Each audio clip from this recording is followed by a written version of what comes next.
Good morning, everybody. Orange J here with another War of the Visions video, and welcome to the real Final Fantasy VIII kit review video. I tried to make this video yesterday, and I think in the editor I didn't change the file name between this one and the raid review video that I made, and I guess the files just overwrote each other and I only had one. Either way, I thought I uploaded this, put the thumbnail and title out there, and I'm sorry if I debated you into watching my raid review video twice. Unintentional, but I can't find the video I recorded, so I'm just doing it over. This time, I hope I upload the right thing. Let's go, and we're going to start with the easiest thing to react to from the FF8, and that's Rinoa. She's god tier free unit. This chick is going to be amazing. She might be the best Final Fantasy VIII unit that comes out, and she's a 90 cost free unit. Yes, there's a lot of buzz about Squall being underwhelming to a lot of JP players on day one. Don't overreact to that. I'm going to give you guys a little breakdown of Squall's kit here in a minute. I think he's going to be plenty good, and I'm definitely going to pull him. I'm definitely going to play him. Yes, I'm a Final Fantasy VIII huge fanboy though, so I'm going to make Squall work no matter what. I built a YouTube channel off of playing Eileen. My god, Squall is better than her by a lot. So let's start with Rinoa though. Rinoa is great. She is Princess of the Resistance, Grimoire Keeper, Red Mage. Her master ability has a lot of things you really want in a modern healer slash mage, and she really is both of those things. You get a lot of activation time down. You get lightning resist, which, okay, that's fine. She's Earth. She'll be very good anti-lightning. Not that Earth struggles in that area. Then she'll get magic, AoE resist 15. Oh my, there's that other modern thing, and an upgraded skill. Her TMR is also nothing to shake your head at. It's very good. It has defense and spirit on it as an accessory. It also has a 2-use buff. It's a single target buff, but it gives that target 20 defense, 25 single target resist, 25. That is a lot of single target resist from a buff, and it gives the unit wearing it 40% more magic. I love this TMR. I love everything about Rinoa. Let me just say that I love everything about this girl so far. Now, her support abilities. What's her new kit look like? Well, Inherited Power is absolutely top tier. Gives her more magic, which is good for damage and healing. Gives her more activation time down, which is good for damage and healing. And it gives her 15 more AoE resist. So she walks into a fight with 30 area of effect resist. Yes, please. I'll take that all day. Then the rest of her support abilities are all useful. This is not a should you pull video. This is not like a breakdown video. So I'm just going to say that her other new one is Healing Power Up. It might not even be it might be the worst of the remaining ones. She has Spirit Pin in here. She has magic damage up, HP and magic, spirit, magic resist. All are useful in their certain ways, but we're really just looking at the new kit today. Anyway, counter heal. She does have a 20% chance to essentially self-heal. It's literally just counter heal that other units in this game have had before. You're probably going to run that one unless you just want another chance to proc a little more AoE resist for one turn, or magic reflex. Magic reflex is a thing. If you're fighting magic units, reflex is really nice. I probably just like counter heal. She seems to have a lot of survivability built into her kit with the AoE resist, so if she catches some damage and maybe you're able to proc that counter heal, she's going to live for a little bit longer. It's generically very easy to use. Now, her new main job, let's break this one down a little bit. Her cheat move has a chance of confusing the enemy. It's short range for a mage, but 120% damage. It's cheap. It is what it is. Power of Illusion. This is a self buff for her with even more activation time down. It also gives her magic damage up 20% for 3 turns. She's a damage dealer. Yes, she has heals in her kit. Yes, she's going to have that aggressive style of AI, but when she's given a chance to do damage to the enemy, she's going to bring it. And this buff right here, although definitely not her best buff, more on that in a minute, will give her 20% more magic damage, which is nice, and it also nullifies a few status effects. Her heal. Now, I say heal because she's really only got this one in her main kit, or at least, yeah, in her main job, is recovery that gets a critical upgrade to twin recovery. It's a single target heal, but you can select 2 targets. It's a big time heal at 310%, and it's a 25% agility steroid. Great skill. Great skill, and the fact that she can hit 2 people with it and it has a decent range is a feather in her cap. Love that. I think that's going to be great. Then she has Quake, which will miss people with float, so watch out if you're playing against Gilgamesh. But 185% damage. It drops their earth resist by 30, which gives her PvE chaining implications. As someone who can also wear the like magic card that's a 3-hitter, she now also has an earth resist debuff, and it can stun, so I like this. It gives her a little bit more range for her damage and a chance to inflict a status effect with a little bit of AoE. Notice there's no diamond-shaped AoEs in this kit. That is something that's missing a little bit, but she does have some range and a little bit of AoE with Quake. And then let's talk about Acceleration of Time. This is the skill that might make her one of the best free units we've ever gotten, if not the best. It is, think Velis right here, but better. So, single target buff gives that unit haste for 3 turns and AoE resist 25. AoE resist 25 for 3 turns. Then it gives her haste and her 25% more AoE resist and drops her aggro by 5. God tier skill, 3 uses. This combined, like think about this. If you were to turn off like her her self buff right here, you could in theory give a unit on your team 25 AoE and single target resist if you used her TMR and this skill back to back. That's 2 turns or 3 turns for them really, if she's able to get it off in some kind of order, but probably just 2 turns of them having 25 more AoE and single target resist. Good luck killing King Bradley or Dialdo with those buffs online. Anybody else in the game, insane right here. I love this skill a lot.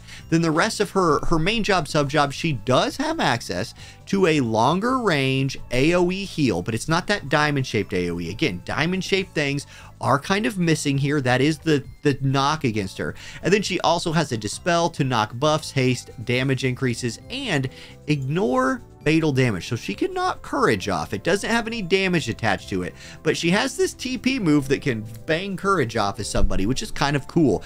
I love this kit. For a free unit, Earth Healer, oh my gosh, Earth's living right, man. Then she has Grimoire Keeper if you want to run that, and she has Red Mage if you want a little jamming thrust action for a little more single target range or a little bit more healing.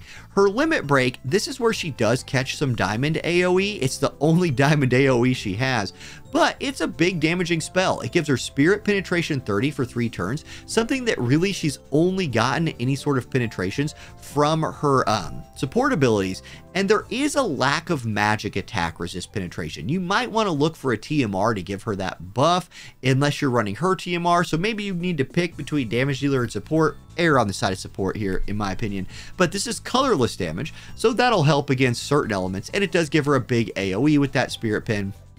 Overall, use this heal and just pop off. I love Rinoa's kit. I think she's going to be a phenomenal free player. Okay, her weapon. Maybe this is the thing against her. Maybe she can only wear this weapon. I haven't heard for sure on that. It only gives healing power 15. It does have 168 magic though. It's not terrible, but it definitely turns her more into like a support unit focus with that healing power up. And if we look, she equips hat, glove, accessory. And glove. So if that's a glove, then there are other gloves out there that could maybe give her some more of that like magic pin. I don't know. I haven't really seen that about her yet. This is just me reacting. This is mediocre if she can indeed wear other gloves. If this is all she can wear, well, it is what it is. Okay, Squall. Now here's where the controversy has been. Look, there's been some JP review videos out about him where they've been underwhelmed. In fact, some people who are fans of this unit have been, I will use the word freaking out a little bit. Guys. First of all, let me remind you of a couple things. One, there were some people in JP who said Starlight Elena was any good. So keep that in mind. Now, I'm not discrediting everyone's reaction to Squall, but I just think that this guy does some really cool things. And I think if you're a Squall fan, making him work is not going to be that hard. It's not going to be that hard. I watched a showcase video, and I don't know I don't remember which one it was. Somebody sent it to me, and they were like, look how bad Squall is in this fight. I watched the fight. In the fight, at the end, Squall had 65% of his HP left. Alaya was alive after having her courage pop, and the team won. And I was like, I mean, I don't know. Looks to me like Squall's team won the fight, and he's the healthiest guy out there. And I think that's kind of his MO. He's a unit who's gonna want to draw people into him, and he has a mechanic to really help him do that, and then use his short range, really effective damage skills. But it's not OP. He's not King Bradley. He's not Sephiroth. Let's just get that out of the way. He's not them. However, in that same fight I watched, on turn 3, Squall didn't do anything. So like, I don't know. If that, like, come on, man. If you want to tell me a unit's like bad, but you literally don't set them up to cast a buff on the turn before they get into a fight, that feels a little bit of a, like, I just think day one, little early for the freaking out. And let's look at his kit. I'll give you my reasoning behind this. I'm 100% making this man work. 100% making this man. I made a YouTube channel with Eileen as my main character for like the first year of this game. Yeah, I can make Squall work. So first of all, Seed, Trick Lancer, Pugilist. So a nice mix of damage types. A lot more on that later. Then he is a Sword Knight group. This hurts him. This hurts him a little bit, especially hurts his vision card. More on that later. His TMR is very good though. It is a defense, critical hit rate, HP accessory that's a group buff that gives defense debuff resist 100 for 3 turns. That's okay. I do like that, especially for Squall.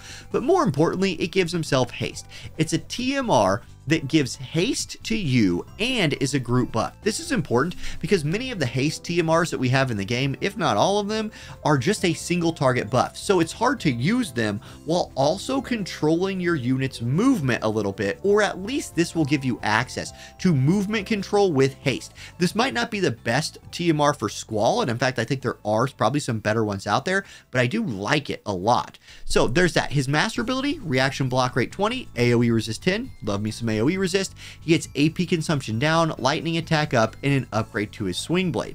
Here's the first slightly underwhelming bit of this man's kit. There's no penetrations right here.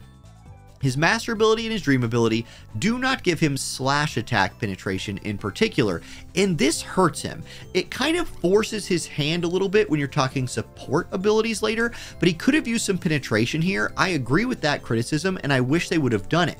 However, if you look at his stats, he's a fast boy. Like when you upgrade him all the way to a 120, even with no dream enhancements, he's at 68 agility, which is a great starting agility. He's very resistant to damage types, his only weakness being pierce, and that's whatever. Like you're going to overcome that easily enough. So I like his stat line for sure as like a frontline bruiser. Now let's talk about him. His support ability. His job, which is weird, only has one additional support ability, but it's great. It's 12 defense, 15 AoE resist, and 40 slash attack pin. So right here, you do get 40 slash attack resistance penetration.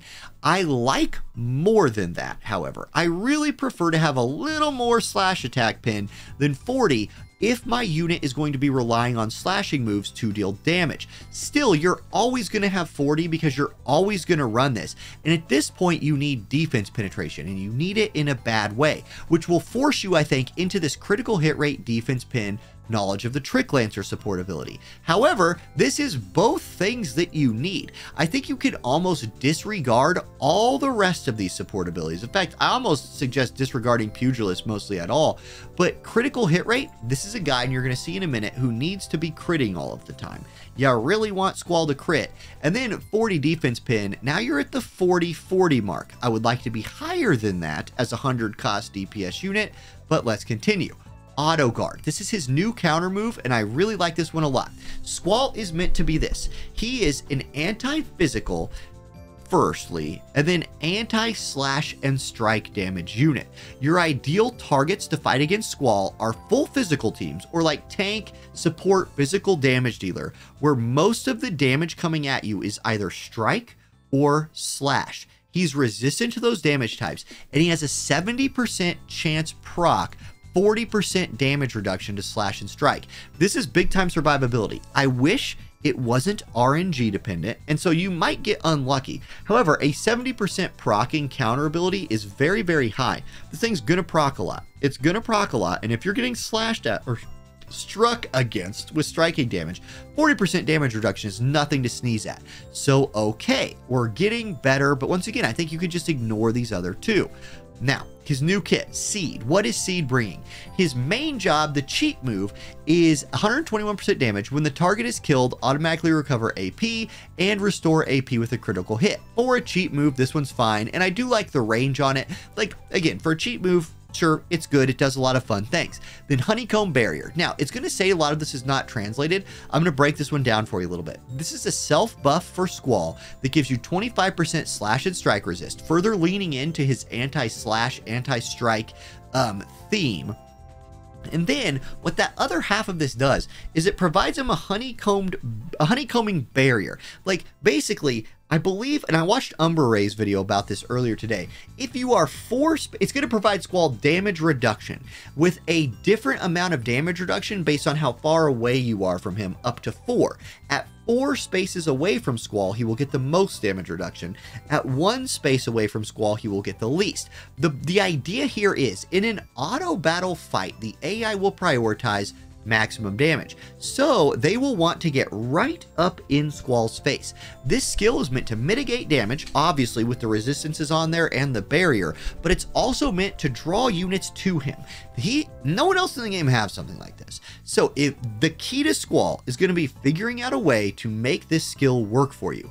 Find units who, when grouped up with Squall, want people coming to them and just bruisering it out, right? Every unit in the game is going to get sucked in by this. If they're trying to hit him, they're going to try to get close or just stay way out of his range. And he's not an anti-missile unit, and he's definitely not an anti-mage. So I just would suggest not fighting them. And anybody who comes at me with, yeah, he gets dunked by King Bradley and Dialdo, first of all, everybody gets dunked by King Bradley and Dialdo. And secondly, those are Earth, this is Lightning, no freaking doubt. That's like me telling you that, yeah, he's going to be good against water. Duh, he's a Lightning unit. And even though water's pretty good, I would expect him to beat water. Like, no kidding. So, like, elements just do that thing. He at least has some other things in there. So that's his most unique thing. Now let's talk about the rest of this. Continuous Sword. It's a 2-hit attack with 5 uses. Don't know what this effect is right here. It's only 165% damage modifier, but it does give him access to a little bit of a chaining move right there. Now, Seed Combat Technique. This is his group buff. It is a defense 20 buff for Squall and his allies, a slash attack 25 buff for him and his allies. It gives him protect, and it gives him 20 AP. Couple things I like about this. One, Squall is somebody who wants to stack defense. He actually has a way of turning defense penetration off. We'll talk about that literally next. He gets the slash attack right here for him and his allies. That's okay. 25 slash attack. It's like a vision card buff, basically, but I do like how it's cost 32 TP, which will generate 16 AP by itself, and it gives him another 20. He's not somebody who I think you necessarily want to run bells on. Here's one of the reasons why. This will help him group with his team, help suck people to him, maybe help him like run a little death ball comp right here, and the protect will help him against all physical. I think this is a very worthwhile casting group buff. Swing Edge, which gets upgraded. Now here's his diamond shaped AoE move. This does a couple of important things. One, it decreases slash resistance on the target. Here is the attempt by the game to go around his lack of slash attack penetration. Essentially, they're giving you 40 with his support ability, and then hoping you can turn off 38 right here. Now, that doesn't stack the same way. I would still rather just have 80 slash attack resist penetration. So, oof, right there. I do agree this move's a little underwhelming, but if you stack defense and Squall hits the enemy with this, especially in those like opening turns of combat when you're getting into range of each other, he critically turns off their defense penetration by 30. If he's stacking defense, this is nice. This will help him survive a little bit. I do think this is a good move. I think it's a move you're going to want to leave on in most cases, but I don't think it's one of his best moves. I think it's meant to like look like one of his best moves, but maybe here's where they kind of messed up a little bit. Now, let's talk about Blasting Zone. I do really like this one. It's a protective spell, gives him 50 defense penetration, but just for this attack, 200% damage modifier. That's his biggest modifier on his main job, and is 100% hit chance move. The AoE on it though, Blasting Zone, is just a line-based AoE. Like, it's a kind of a shout out to Thancred, who I guess cannot use Squall's Gunblade. Don't know why, but Thancred gets the Thancred treatment again. This is a really good move. This is a very, very good move right here. And now we get to his Seed sub-job. You might just want to run this. Like, let me give you the breakdown, and let me give you my take on the Seed sub-job. You have a gap closing move that restores CT for Cloud and decreases CT for the target. Very powerful move, and again, maybe another move that has PvE chaining implications, because you already have a 2-hit move here. You have Trick Lancer sub, which gives you access to the triple trick vision card if you want to have 3-hit piercing chains, and against bosses that you can manipulate CT, you have a CT down move. So he does have application in PvE chaining. Don't know if he'll be at the top of that list, especially if you're just like, if you've got every other lightning unit in the game. But if you don't, if you're still building out your lightning chaining team, he could be a really good use there, especially with this move. move, and it's not terrible for PvP either, just will the AI use it? But I want to give a special shout out to Faded Circle right here. This is a move that has a nice big square-shaped AoE, requiring, though, the unit be within range 3 of you. This is going to do a couple things, and I want to point out a couple very key points about this move combined with this move right here. This move here, the one where it gives him the honeycomb barrier, is going to encourage units to come in close to him. Then this move is if units are close to him, he will have a big AoE to hit them with. Also, this move, being a typeless lightning element damage move, will not get mitigated by any sort of resist. Now, it will also not get buffed by any sort of like slash attack buff. However, for a unit that lacks slash attack resistance penetration, this is a move that won't require that. In fact, it won't require any sort of attack type penetration except for defense pen to do its damage, but it will be resisted by AoE resist, which is kind of everywhere. So it might not be a huge damage, but look where it targets. It targets a unit 3 spaces away. So I think there's going to be times when Cloud actually steps back to use this, and I don't know how that'll play out. Like, I really just kind of want to see what this move looks like. I've not seen this move used by anybody yet, but I feel like maybe he's supposed to use this. Now, if you want another damage type as a way of getting around not having slash attack penetration by instead having another damage type that maybe somebody doesn't have resistance to, you have Trick Lancer, which gives him access to a really good group buff with critical hit rate and increase attack by 40%. So I do like that. Then you have, what else in here? You just have some piercing moves. It does give you a physical barrier break again right here with an AP knock, but the range on this is bad. And one thing Squall did not get from Trick Lancer is those like long range javelin throws. He didn't pick that up. It would have been nice if he did. It does give him an agility break though, which could be good for PvE. And then Pugilist, really the only thing in Pugilist that I like at all, I suppose, is the human killer move right here. Again, I think Squall wants to be right up in people's faces, and so here's a move that when you're right up in their face, you're gonna deal a little human killer 50. Maybe you run Pugilist just for that. Another thing, his limit break is a 4-hit move. So if you are using him for chaining later on, he will have access to a good chain finisher that's a 4-hitter. It also gives him bells, which is nice, 200% modifier. It's single target, so at least AoE resist won't mitigate that. Now, is he top tier? Like, let me react to him a little bit. I don't think he's top tier. I think his kit feels like a bit of a 90 cost kit, or maybe even an 80 cost kit. However, I do think he's just fine. I think he's going to be very hard to kill. I think he's going to trade damage pretty well. I think the TMR you put on him is going to be very important. I don't know exactly what TMR that's going to be. Maybe it's Oldoa's TMR to give him access to a little bit more defense penetration to further enhance those other jobs that he has. So if you want to get away from slashing, Oldoa's TMR, sure, you don't need the AP restore for it, but 50 more defense pin, hey, you're a unit with access to different damage types. Penetrate all the defense and let the AI parse out which move to use based on resistance of the enemy. I think that could be a good one. I think there's other ones out there that could be good as well, but I'll wait till I get my hands on that till we're a little bit closer. Now, his weapon does a critical thing or two for him. One, it gets 172 attack. Okay, you might want to even build a crit rate one here because this guy wants to crit all the time. 24 crit on a weapon is nice, but you're down to that 137 attack. Here's the deal. It gives initial AP 10, critical hit rate 15, so it's actually a 39 crit weapon with those two things. And here's the deal. If he crits, he gets 15 more defense for a turn.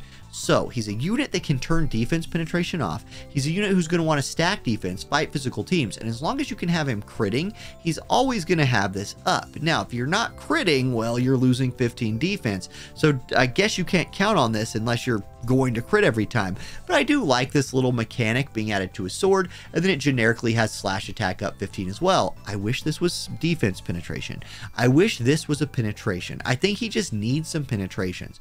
Now, the vision card, Seed of Destiny. A lot of thoughts about this one as well. It's a lightning card with 20 single target resist, attack 25, strike attack resistance 20. Love the strike resist 20. We need that. Love attack up 25%. That's really good. And single target resist 20, also really good. in general, I think this is a great party effect. The unit effect is attack and acquired AP up. Okay, that's fine. The stat line on it has 3 defense, 28 dex, 144. Very good lightning card, and it's a lightning card. It's elemental. It's not job-based. For a 70 cost lightning card, I think it's fine. I think you really want to pair it with Odin's Chosen if you're trying to build a lightning team. So this is a little bit of a drawback because it's forcing you kind of into another collaborations card, but this will give you that 20 AoE resist stack with the single target resist. That's great, and it gives you lightning attack up, which will help all of Squall's damage types, and critical evade, which will help him survive a little bit more as well. So I do think this is kind of a power combo. One thing I want to say though, if you're trying to put Squall into a Sword Knight team, Sword Knight has a better single target resist vision card that JP already has. We don't have it yet, but it has like a 24 single target resist vision card with agility 15% on it, and that's better than this. Like, that's generically better than this. So Squall in a Knight team, if you were trying to run him there, or he would probably look to a different vision card than this one. Still, I think if you're going to play him in a mono lightning team, I do like this card. I'll personally be pulling for it as well. And there we go. That's kind of my quick breakdown, my reaction to these units. Am I slightly disappointed in Squall's kit? I guess so. I mean, I was hoping maybe I'd get a little bit more in there, but you know what? Like, what trumps my disappointment is my excitement to build a unit and showcase it. I'm really looking forward to the summer event, which I think we're getting very soon, because I really want to showcase my Ferris with Summer Glassy. I really want to show off Squall, and if he's a unit that a lot of people think is subpar, I really want to show him off. Final Fantasy VIII is my favorite game. Rinoa is excellent. I'm so excited about her, especially that she's one of my account's main elements. That's a huge W. Squall, okay, I'm going to make him work. Lightning has Lightning Alaya coming for us pretty soon. She will pair very well with Squall, I think. And I think if you want to use this guy, you're not going to have a problem. There you go. That's my breakdown. So I will, of course, talk about these again a lot more right when it's closer time to them coming out. Kind of see what the meta in global is once we get to this. Basically, this will be the end of our road to worldwide, more or less. I don't know. We'll see what that time's like when it comes. Thank you guys for watching. Have a great day, and I'll catch you next time. Peace.